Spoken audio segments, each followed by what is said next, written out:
السلام عليكم ورحمة الله وبركاته.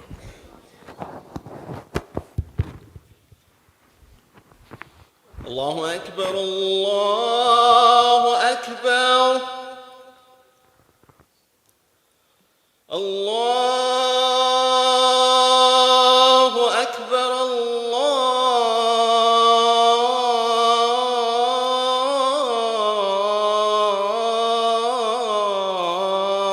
الله أكبر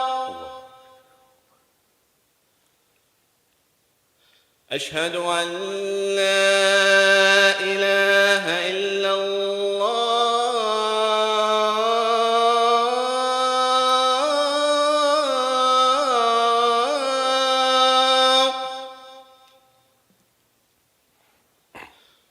أشهد أن لا إله إلا الله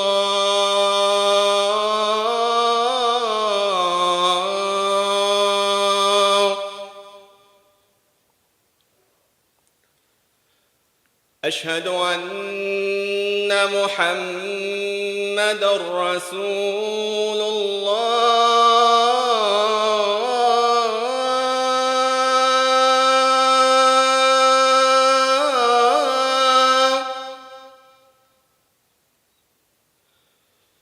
أشهد أن محمدًا رسول الله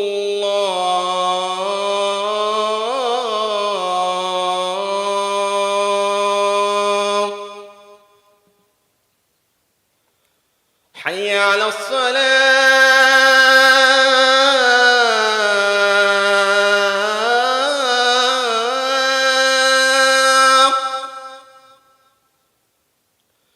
حي على الصلاة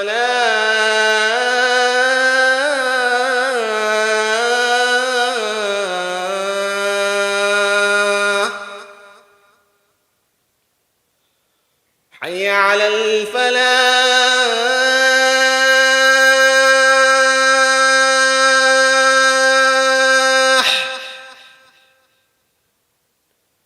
حي على الفلاح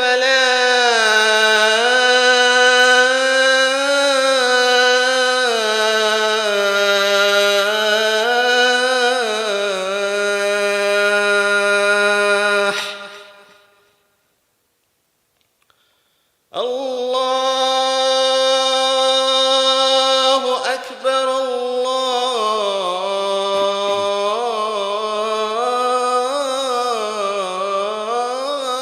الله أكبر لا إله إلا الله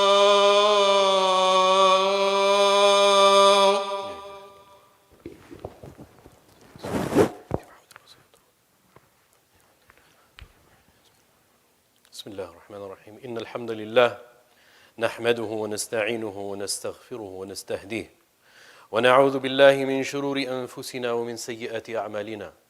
من يهده الله فلا مضل له ومن يضلل فلا هادي له، وأشهد أن لا إله إلا الله وحده لا شريك له، له الملك وله الحمد وهو على كل شيء قدير. قال الله تعالى في القرآن المجيد: يا أيها الذين آمنوا اتقوا الله حق تقاته ولا تموتن إلا وأنتم مسلمون. يا أيها الذين آمنوا اتقوا الله ولتنظر نفس ما قدمت لغد واتقوا الله إن الله خبير بما تعملون. إن أصدق الحديث كتاب الله، وخير الهدي هدي محمد صلى الله عليه وسلم. أما بعد, as we continue the journey of Rasulullah sallallahu alaihi wasallam, and within that journey of Rasulullah sallallahu are many journeys towards Rasulullah sallallahu alaihi wasallam. Again, Rasulullah sallallahu is making a journey, and that journey has a stop. There are many companions whose stories during the hijrah are also brewing simultaneously with the hijrah of Rasulullah sallallahu alaihi wasallam. The amazing Sahabi whose journey we're going to follow today to the journey of Rasulullah sallallahu alaihi wasallam is one of the greatest of stories for those believers who are all of us inshaAllah, who are truth seekers, because that's what defines a believer. Allah is the ultimate truth, and we seek only truth. And what better example would be from amongst the shining stars of the greatest of the Sahaba, which is Salman al-Farisi radiallahu anh.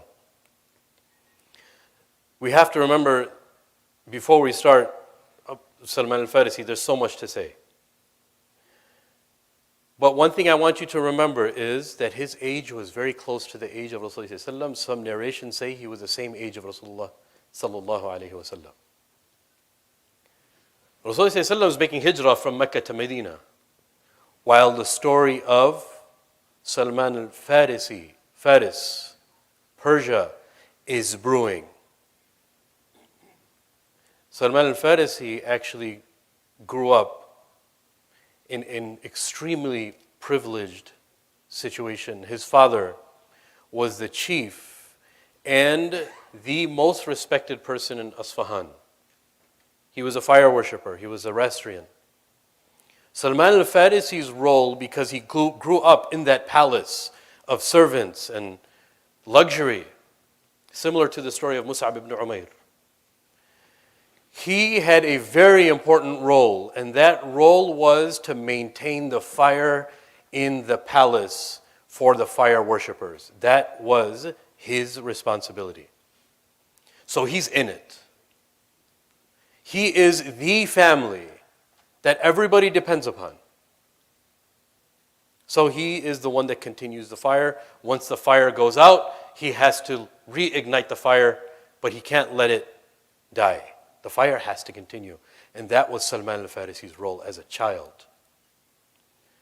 But he was also, in his own right, at this age, even at the age of being a teenager, of being a scholar in the Zoroastrian religion, because his father was the main scholar of Zoroastrianism, al-Majus. Since his father was so busy, he also made sure that there were a special setup in the house, in the palace, that Salman al-Farisi doesn't leave the walls of the palace. Very protected and very sheltered.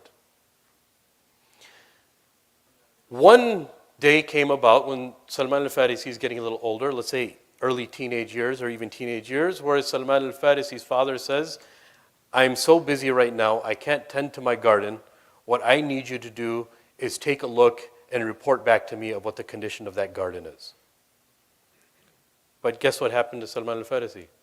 He's never really been outside of the walls, and if he has, he never actually had to leave because he had everything there. So he makes his way to the garden, and there's many gardens. His father had many gardens. When he's making his way to the garden, some of the narrations say that he's somewhat lost. And those of you who want to refer to this, you can find a few narrations. The Musnad of Imam Ahmad has this narration, and Sahih al-Bukhari in the virtues of the Ansar. Ibn Abbas narrates this story as Salman al-Farisi is telling him the story. Abdullah ibn Abbas asked Salman al-Farisi, what's your story? So this is the story. He says, my father asked me to go to the garden to take a look at it and to report back. I end up getting distracted because I hear something really beautiful that I've never heard before. And he goes closer to the sound, forgets about the garden, and he comes to a church.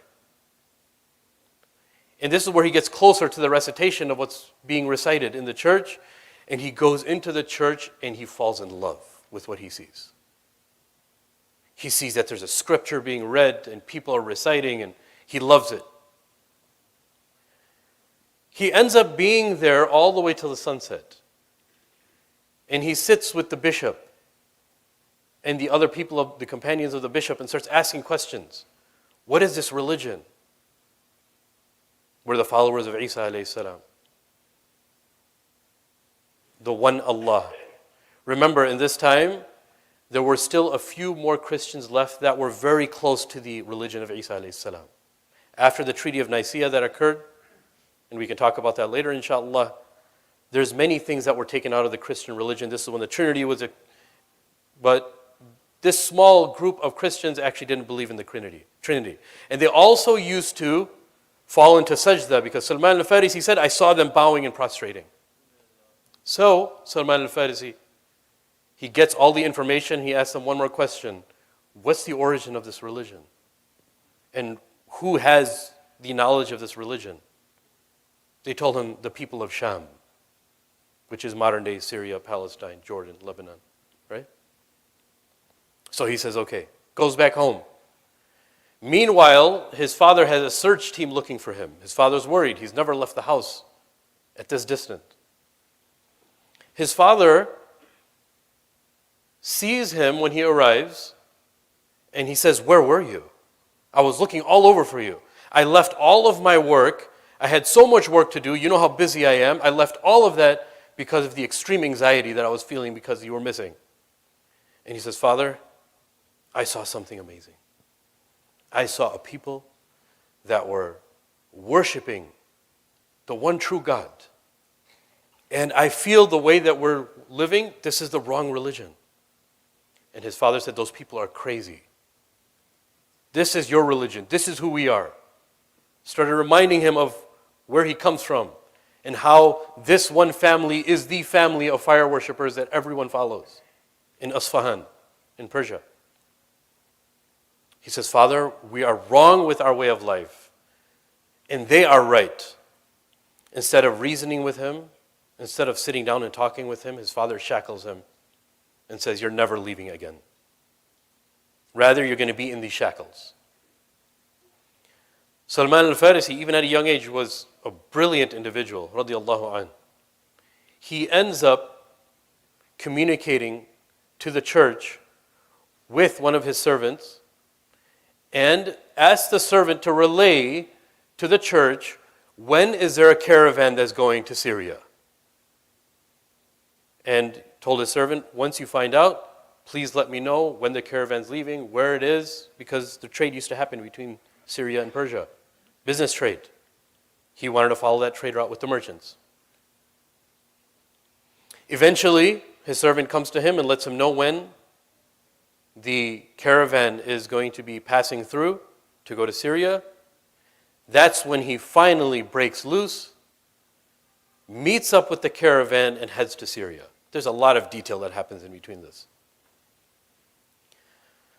When he gets to Syria, he's staying with the bishop in the church of the Christians that followed the same Christianity in Isfahan in Persia. But there's something that happened. He saw this bishop to be a very wicked individual. And that's how he describes this bishop. He describes him as somebody who asks to donate and to give charity, but he eats all of the money himself. Meaning he saves it in his own treasure chests. And he didn't like him at all, but he said, this is what I have to do in order to get to the truth. If that was one of us, Allah protect us. Actually, I'm speaking for myself. If I was really invested into something and one person was a bad example, I'd probably leave that. And we see that happening to many people in many walks of life and even with Islam. But he persisted. When this man died, this bishop, Salman al-Farisi, told the people, you guys have no idea who this person is. Because he's saying that I went this far and I came this far, I have to let them know who this person actually was. And they said, can you prove that he was hiding all of this gold and silver and charity? He said, yes, of course. And he took them. He said, I used to live with him. I was his servant. So he showed them what those treasures were and where they were. Rather than burying him, they gave him a very gruesome crucifixion, stoning, even in his own, while he was dead. That's how much they despised this bishop after they found out what type of person he was. But then another bishop comes a priest, and he's a very pious person. And Salman al-Farisi, with this person who's a replacement for the previous bishop, says, look, my father was a Zoroastrian, tells him the whole story. And this bishop that came before you, I didn't like him at all because of how unjust he was with wealth. And can I be in your servitude? Remember, there's still people that do this. They meet scholars, they meet people, and this always happened in the past. This happened with Anas ibn Malik radiallahu an, where Anas ibn Malik's mother came to Muhammad sallallahu alaihi wasallam when Anas radiallahu an was 6 years old, and she said to Rasulullah sallallahu alaihi wasallam, I give you my son Anas, please let him be your servant and let him be in your shadow. So he was a servant of Rasulullah sallallahu alaihi wasallam. So this was a common practice amongst people who were truth seekers, that they lived with the person who had the truth. So he lived with the bishop. This bishop is on his deathbed now. He's old, he's dying. He says, listen, you know what I went through. I still need to seek out this truth. I need to seek Allah. Can you guide me to somebody before you pass away? He said, I don't know too many people that are left on the deen of Isa alayhi salam, but I can give you so-and-so who lives in Mosul, in Iraq. Go to him, and he's from the people of Mosul that's remaining on the deen of Allah. So he travels to Iraq. Where does he start from? Persia. Then he goes to Syria. Then he goes back to Iraq. Then he goes to Iraq. This bishop, this priest, spends lots of time with him. By now, you have to remember, Salman al-Farisi is a Persian, a scholar in the Zoroastrian religion. He is now a scholar in Christian faith. He knew 4 languages. He knew Persian, Aramaic, Arabic, and Hebrew. Radiallahu anh. The scholar of Mosul, the priest of Mosul is passing away. And he says, where can you lead me to? You're on your deathbed. You know what I've been through. And he goes through his whole entire story. And he says, who is it that can teach me the deen of Allah and I could live with them and I could be their servant? He says, I don't know anybody left. But if there is anybody left that's on the deen of Isa alayhi salam, you should go to a place in Nusaybin. Nusaybin is basically on the border of Syria and Turkey. So now he's heading back in the direction of Turkey and Syria. He spends time with the priest and spends time, loves him so much. And you can guess what's going to happen now.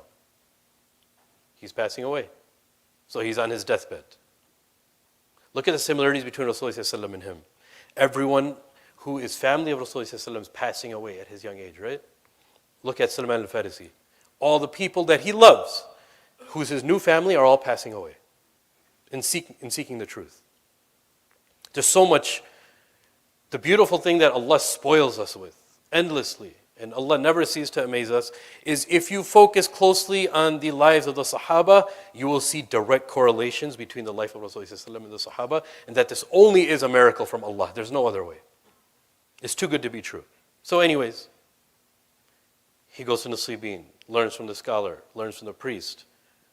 Then he tells him, and he's on his deathbed, he asks the priest, where can I go? He said, there's nobody else left except maybe one scholar in Umuriyah, which is in western Turkey. So he travels there, and he spends time. He's now a master in the Christian religion. He then finds that his teacher's on his deathbed. And he says, I've been through a journey. Mind you, do you know that this journey of Salman al-Farisi was approximately 30 years? 30 years. Again, I'm summarizing this. This is 30 years worth of stories. Salman al-Farisi now goes to the bishop in Umuriyah. The Umuriyah bishop teaches him everything that he can. He's on his deathbed. And he says, you're on your deathbed. You know my story. You know what I've been through. Who can guide me? Whose servant can I be so I can be with the deen of Allah? All I want is Allah. And I want the truth. He said, there's nobody left. There's absolutely no Christians left right now that I can think of that are on the deen of Allah. But I can tell you one thing. In our writings, Remember from the Injil, he's telling Salman al-Farisi, there's an emergence of a prophet in the land of palm trees.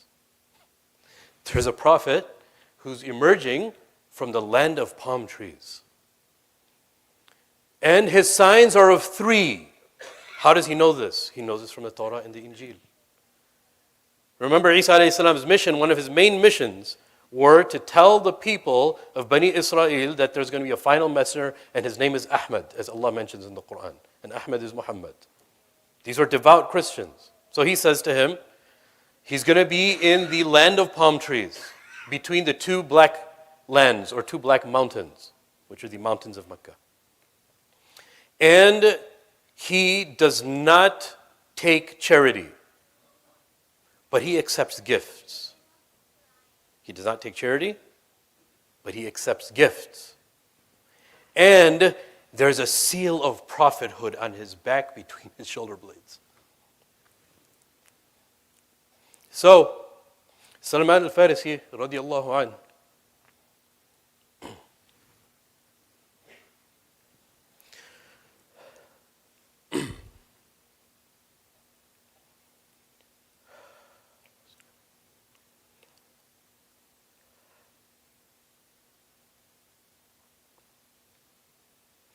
he seeks out Rasulullah sallallahu alaihi wasallam.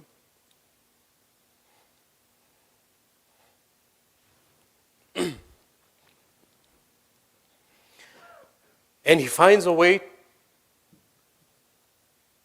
with the people who he's living with to get to the land of Arabia. So he starts working and he saves up.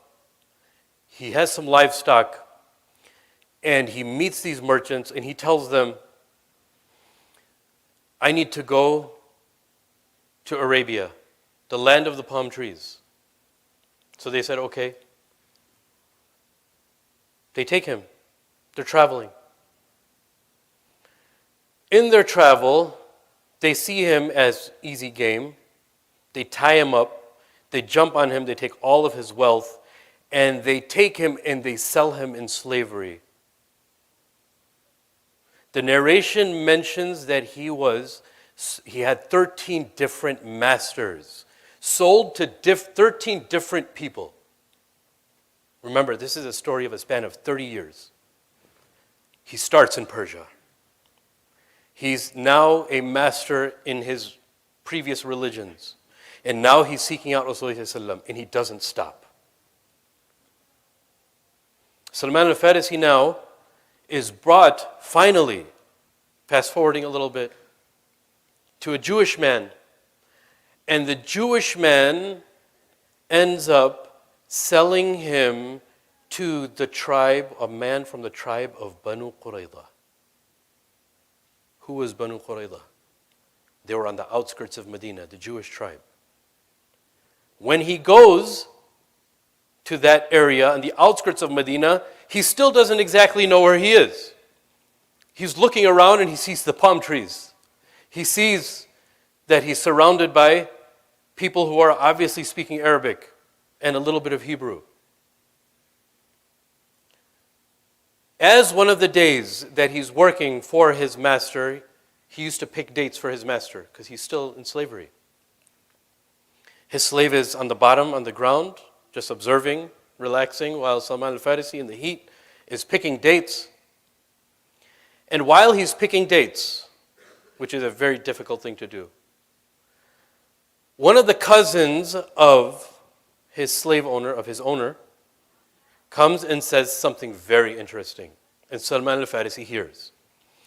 He says, the children of Qila are doomed. The children of Qila are basically the maternal relationship between the Aus and the Khazraj. They're doomed. He says, why? The master to his cousin says, why? He says, the man who the Aus and Khazraj have given an oath, who claims he's the last prophet, is in Khutbaa.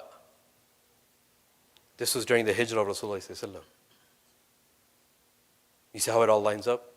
Something's brewing somewhere else.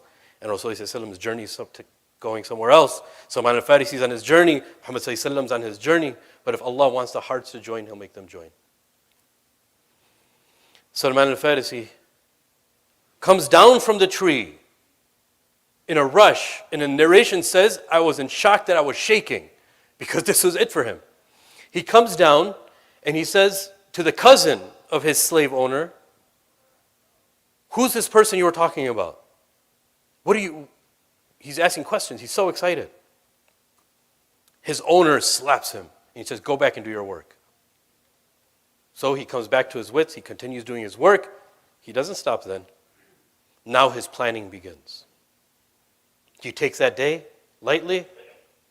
A few days later, he goes to the house of his owner and asks the owner's wife, can I have the day off?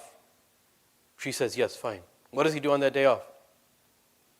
He's gathering wood. He ends up selling wood. He's doing whatever he can to sell. And he goes in that same day, buys some dates, rushes to Khutbaa before the day finishes. And he finds Muhammad sallallahu alaihi wasallam and the Sahaba sitting in a gathering. And he says, I heard so much about you, and I heard you're a great man. And I have brought some charity for you. I have brought some charity for you. So Muhammad sallallahu alaihi wasallam takes the charity, the dates, and gives it to all of his ashab. And he doesn't eat from it. Salman al-Farisi is thinking, that's one. That's one sign. Because he doesn't take charity. Days go by, Salman al-Farisi takes another day off. He asks for a day off. And he gets the day off. Does the same thing.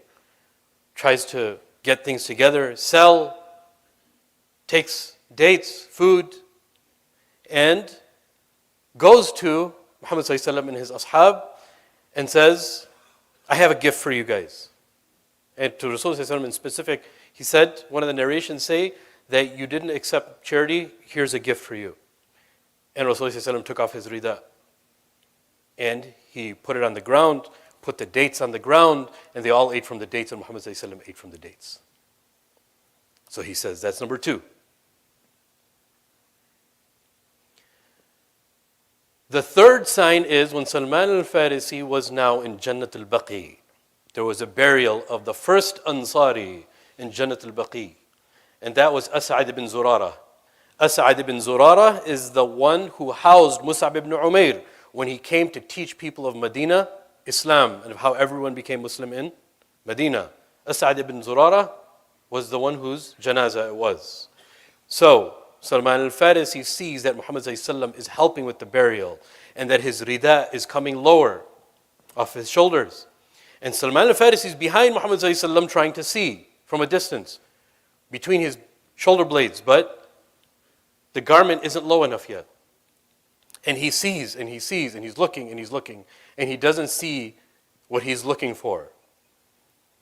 And then Muhammad ﷺ notices him looking, and he says, maybe you're looking for this, and he takes off his garment from the back. And Salman al-Farisi sees the seal of the Prophethood sallallahu alaihi wasallam.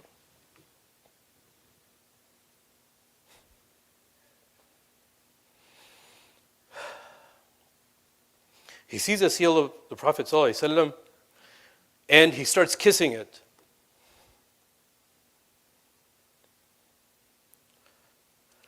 He starts kissing it until he couldn't kiss anymore. And then, do you know what Rasulullah said to him? He said to Salman al-Farisi, can I turn around now?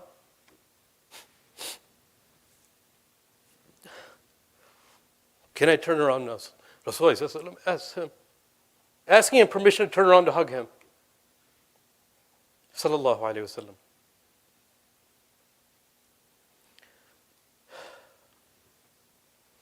So now Salman al-Farisi is in the graveyard with the Sahaba and Muhammad sallallahu alayhi wasallam. And he's so excited that when he stops crying,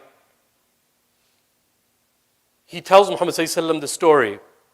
And Rasulullah sallallahu alayhi wasallam, he gathers the Sahaba and he says to Salman al-Farisi, tell your story. So Salman al-Farisi tells his entire story. But now Muhammad ﷺ says to him, fast forwarding a little bit, you have to free yourself, you're a slave. And Salman al-Farisi says, I was so hateful of my slave owner, of my master, because of him I missed Badr and I missed Uhud. Because of him, I missed Badr and I missed Uhud. So, he has to free himself. Another mission, which I'm going to try to summarize in a few minutes, inshallah. Unless if you guys are okay with me going until 3 p.m. So, Salman al-Farisi radiallahu anh is now in the process of freeing himself. He goes to his master, I want to free myself. Nope, I want to free myself. Nope, you can't, you can't. Over and over he goes to him. And finally his master gets so sick of him and he says, fine, you want to free yourself? I want you to plant 300 date palms and I want 40 uqiyah of gold. 300 date palms, because he thought that it was going to be impossible. And he made the contract with him. Salman al-Farisi, after hearing this, he thought there's no hope. After getting this far, he was actually embarrassed of telling Muhammad ﷺ, because Muhammad ﷺ asked him, what did he say? What did he say? So finally he told Muhammad ﷺ, he wants 300 palm trees planted and and watered until they grow, until they're healthy, and he wants 40 uqiyah of gold. What does Rasulullah say to his Sahaba? Come here and help your brother. We're going to do this together. Imagine somebody who finds his mission and journey to Islam. Rasulullah sallallahu alayhi wasallam not only helps in the gathering, you have the Sahaba coming in, droves, some of them bringing trees, uprooting their own trees, some of them bringing seeds. And he dug, Salman al-Farisi, 300 openings and holes for the palm trees. Who planted the seeds in the trees? Rasulullah sallallahu alaihi wasallam. We want to talk about taking care of people who come to Islam. With his own hands, Rasulullah sallallahu alaihi wasallam planted 300 palm trees because of the sacrifice of Salman al-Farisi. After he planted the trees, one of the tribes came from an expedition and brought some gold to Muhammad sallallahu alaihi wasallam, which was round. And the narration says it was shaped almost like an egg. Rasulullah sallallahu alaihi wasallam takes the ball of gold and he takes it to Salman al-Farisi and he says, free yourself with this. Salman al-Farisi looks at it. It's nowhere near 40 uqiyas of gold. 40 uqiyas of gold it's over 1,300 grams, if I'm not mistaken. So Rasulullah said, take it to him. So he said, okay. Allah caused that small ball of gold to weigh the 40 uqiyas of gold. And Salman al-Farisi was then free.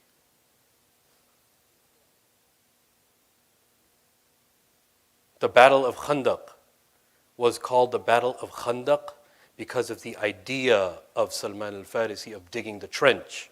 The word Khandaq is a trench. It's a Persian word. Rasulullah during the Battle of Khandaq sought counsel from the Sahaba that they're surrounded by 24,000 people that are coming to attack from different tribes. The Battle of Ahzab, of what the Quran refers to it as. And when there was almost no way that the Sahaba could imagine how this would go, Salman al-Farisi gives Rasulullah the idea of digging the trench. He was left out of Badr and Uhud, but he definitely did something amazing in Khandaq. Brothers and sisters, why is this journey of Salman al-Farisi so important? Number one, persistence for the truth no matter what people around you say. We're living in an era where what reality is no longer reality. Do you know that when Dajjal comes, he will make what is unreal look real? And Dajjal will only come in a time when people think like that, when they can easily accept it. Are we living in a time where people tell you something that's not actually real? Of course we are. We can get into all that detail later, inshallah, in my next khutbah. But the first thing is, always be truth seekers. Number two, don't undermine your sacrifice to those who come into Islam. Because Rasulullah dug and planted 300 trees for Salman al-Farisi's Islam. You want to talk about convert care? Rasulullah was the best example. He didn't have to. He could have ordered any of the Sahaba to do it. And they would have said, Labbaik ya Rasulullah. Number three, this journey never ever ends of seeking Allah. We're never there. Salman al-Farisi, after freeing himself, has many different journeys. Who ends up being the governor of Medina. Radiallahu anh. We ask Allah subhanahu wa ta'ala to make us steadfast on His deen. We ask Allah subhanahu wa ta'ala to give us love of the Sahaba in our hearts. We ask Allah subhanahu wa ta'ala to make Rasulullah more beloved to us than our mothers, than our fathers, and our children, and everybody else. And we ask Allah subhanahu wa ta'ala to raise us with the Anbiya. We ask Allah subhanahu wa ta'ala to make us amongst those who are in the gardens with the Sahaba and Muhammad sallallahu. When Muhammad sallallahu sees us in Jannah, he says, I was waiting for you. أقول قولي هذا استغفر الله لي ولكم ولسائر المسلمين فاستغفروه إنه هو التواب الرحيم.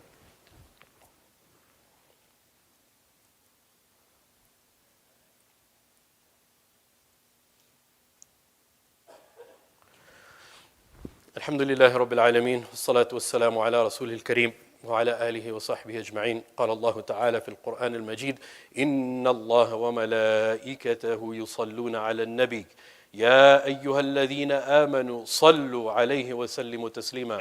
اللهم صل على محمد وعلى آل محمد كما صليت على إبراهيم وعلى آل إبراهيم إنك حميد مجيد. اللهم بارك على محمد وعلى آل محمد كما باركت على إبراهيم وعلى آل إبراهيم إنك حميد مجيد. أقم الصلاة.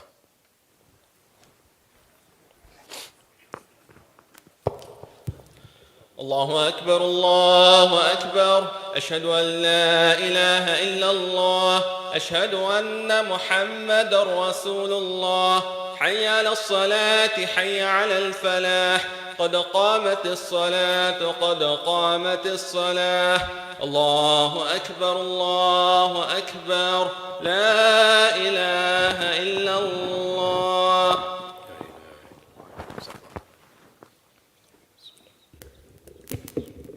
استووا اعتدلوا يرحمكم الله. Please straighten your lines. No gaps in between, please.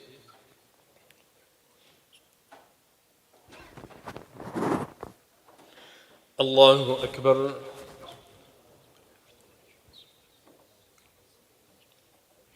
الحمد لله رب العالمين الرحمن الرحيم مالك يوم الدين إياك نعبد وإياك نستعين اهدنا الصراط المستقيم صراط الذين أنعمت عليهم غير المغضوب عليهم ولا الضالين.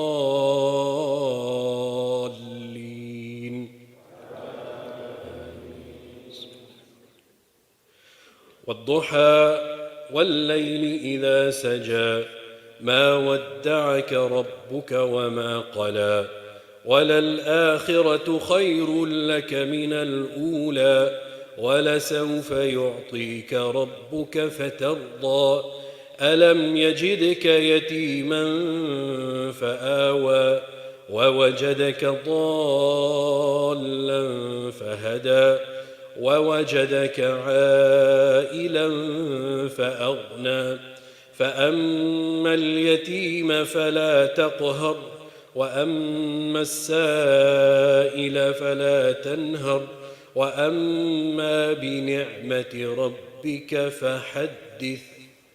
الله أكبر.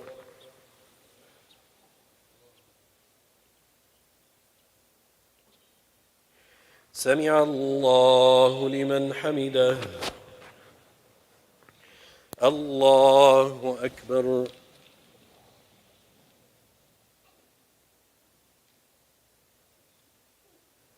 الله أكبر.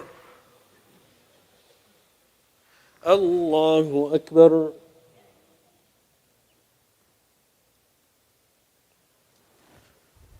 الله أكبر.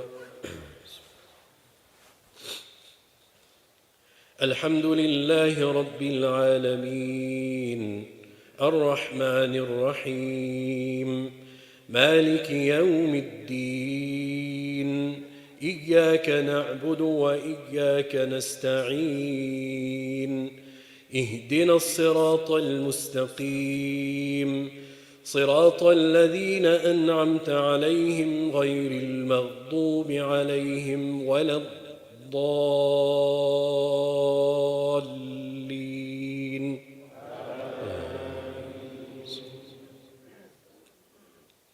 قل هو الله أحد الله الصمد لم يلد ولم يولد ولم يكن له كفوا أحد.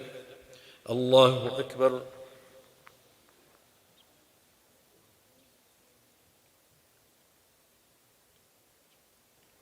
سمع الله لمن حمده. الله أكبر.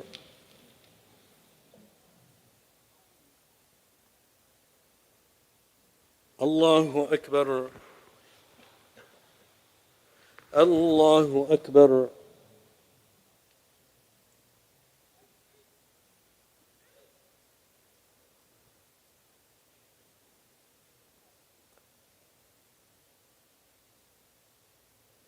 الله أكبر.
السلام عليكم ورحمة الله. السلام عليكم ورحمة الله.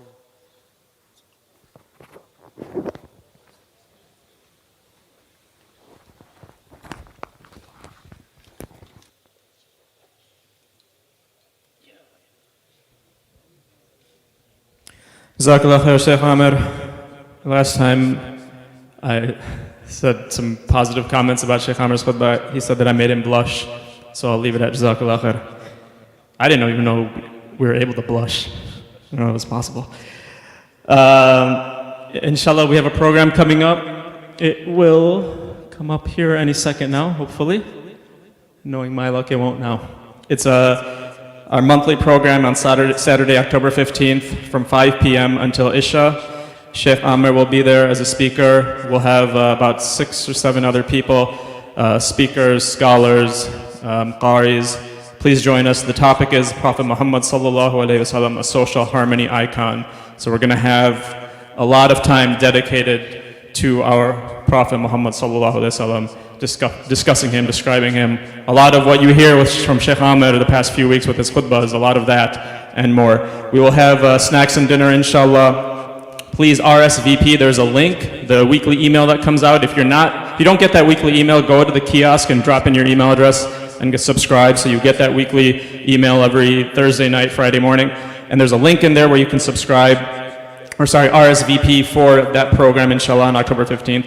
As we do every Friday, we'll have our youth program with Sheikh Amir after Maghrib Salah. So we'll have one tonight, inshallah. Again, the topic is the personalities of the Sahaba. Which Sahaba personality are you? Please, if you're interested, we have mental health services here available weekly by appointment here at ICW, and we got a couple of doctors who assist with that. The Khan Academy has its ongoing weekend school, Sunday school, and early childhood care center. If you're interested, please check the email or go online. Please donate to ICW on your way out, and please purchase some lunch. Jazakallah khair. Assalamu alaikum wa rahmatullahi wa barakatuh.